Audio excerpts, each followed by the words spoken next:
এই ভিডিওতে সমন্বয় সাধন দক্ষতায় তৃতীয় শ্রেণীর সত্যি শোনা প্রচলিত গল্পের ওপর একটি মাইক্রো লেসন প্ল্যান শেয়ার করছি। প্রথমেই হেডিং হবে সমন্বয় সাধন দক্ষতা, তার নিচে দুটো ছক হবে। প্রথমে দেখো বাম দিকে বিদ্যালয়ের নাম বা শিখন সংস্থার নাম। এখানে তোমাদের একটা জিনিস জানিয়ে রাখি যে যখন আমরা মাইক্রো টিচিং দেব তখন হবে শিখন সংস্থার নাম, কারণ তখন আমরা কলেজে ডেমোটা দিয়ে থাকি। আর ম্যাক্রো টিচিং এর ক্ষেত্রে স্কুলে গিয়ে টিচিং দেব, তখন হবে বিদ্যালয়ের নাম। তাই এখানে হবে মাইক্রো টিচিং এর ক্ষেত্রে শিখন সংস্থার নাম। তারপর শ্রেণী তৃতীয়, সময় 6 থেকে 8 মিনিট, শিক্ষার্থীর সংখ্যা 8 থেকে 10 জন, শিক্ষার্থী শিক্ষকের নাম, তোমার নাম এখানে হবে, তারিখ। ডান দিকের কলামে, ডান দিকের ছকে বিষয় পাতাবাহার, বাংলার, একক সত্যি শোনা, আজকের পাঠ সমগ্র অংশ। এরপর আচরণাঙ্গ সমূহ। 1 নম্বর, শিক্ষার্থীর দ্বারা অন্যান্য বিষয়ের সঙ্গে সমন্বয়করণ। দ্বিতীয়, শিক্ষার্থীর কাছ থেকে দৃষ্টান্ত গ্রহণ। তৃতীয়, শিক্ষার্থীর দ্বারা যথাযথ উদাহরণ গ্রহণ। চতুর্থ, সাধারণীকরণ। নিচে 4টি ছক করতে হবে। সেখানে প্রথমে বিষয়বস্তু, দ্বিতীয় শিক্ষকের ভূমিকা বা আচরণ, তৃতীয় শিক্ষার্থীর ভূমিকা বা আচরণ, চতুর্থ আচরণাঙ্গ। এবার বিষয়বস্তুর জায়গায় কুশল বিনিময়। শিক্ষকের ভূমিকায় গুড মর্নিং স্টুডেন্ট, শিক্ষার্থীর ভূমিকায় গুড মর্নিং, তারাও রিটার্ন সম্বোধন করবে।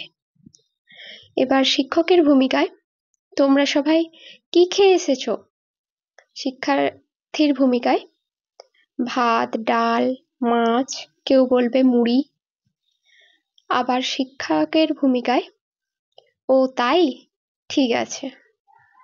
এবার বিষয়বস্তুর জায়গায় বোর্ড ওয়ার্ক, কিছু গয়নার ছবি আঁকবো। এবং শিক্ষকের ভূমিকায় জিজ্ঞাসা করবেন যে এগুলো কি, শিক্ষার্থী বলবে গয়না। শিক্ষকের ভূমিকায় আচ্ছা বলো তো, তোমাদের মায়েরা গয়না পরে, কিসের গয়না পরে? তখন শিক্ষার্থীরা বলবে হ্যাঁ, সোনা রূপোর গয়না পরে। এটা হচ্ছে গয়নার সাথে একটি সমন্বয়করণ ঘটছে। এখানে আচরণাঙ্গের জায়গায় সমন্বয়করণ। এরপর শিক্ষকের ভূমিকায়, হ্যাঁ, আজ আমরা যে গল্পটি জানবো সেটাতেও শোনা কথাটি আছে। গল্পটির নাম হলো সত্যি শোনা। বিষয়বস্তুর জায়গায় সত্যি শোনা। শিক্ষকের ভূমিকায়, কাল তোমাদের বাড়িতে এই গল্পটি রিডিং পড়তে বলেছিলাম, পড়েছো? শিক্ষার্থীর ভূমিকায় হ্যাঁ। শিক্ষকের ভূমিকায় ঠিক আছে, চলো এই গল্পটিতে কি বলা আছে দেখি। বুড়ো চাষির কঠিন অসুখ করেছে, বাঁচার আশা নেই। আচ্ছা, অসুখ হলে তোমরা কার কাছে যাও? শিক্ষার্থীর ভূমিকায় ডাক্তারবাবুর কাছে। আচরণাঙ্গের জায়গায় দৃষ্টান্ত গ্রহণ। শিক্ষার্থীর দ্বারা এখানে দৃষ্টান্ত নেওয়া হয়েছে।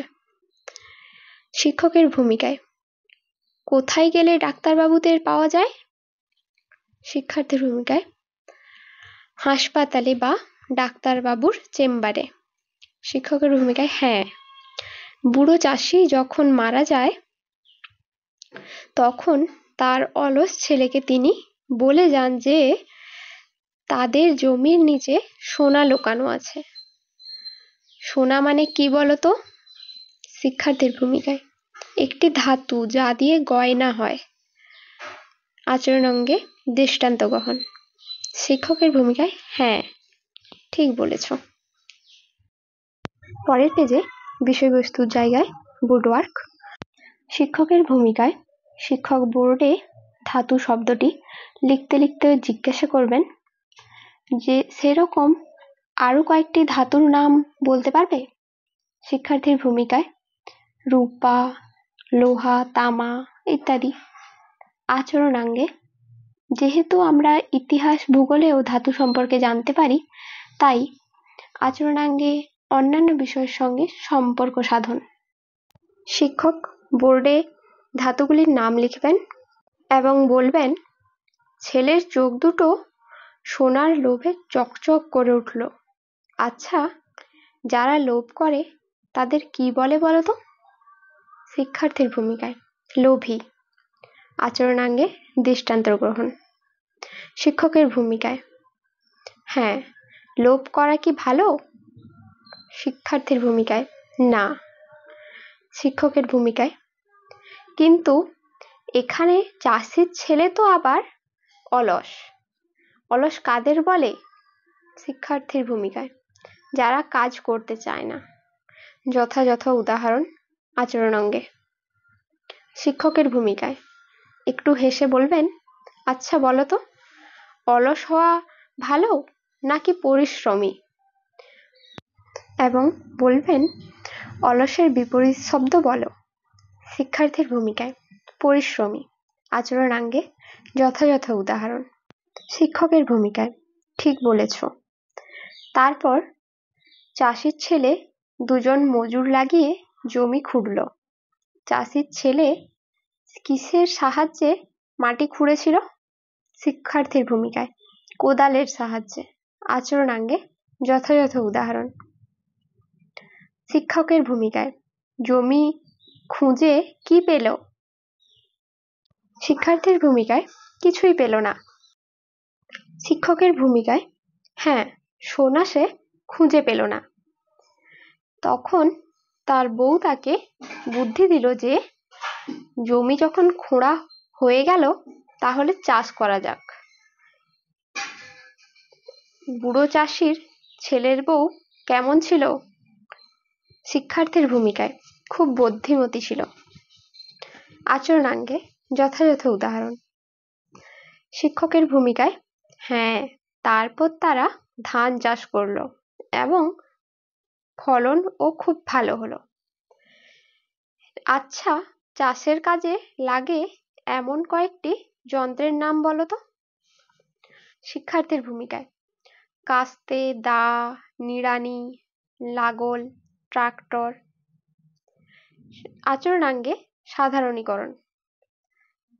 শিক্ষকের ভূমিকায় হ্যাঁ, তারপর তারা ফসল কাটলো এবং বিক্রি করে এক থলি টাকা পেল। তখন তারা বুঝতে পারলো যে তার বাবা ঠিকই বলেছিল, জমিতে সত্যিই সোনা পোঁতা ছিল। এই গল্পটি পড়ে তোমরা এই গল্পের সঙ্গে অন্য কোন কোন বিষয়ের যোগ পেলে?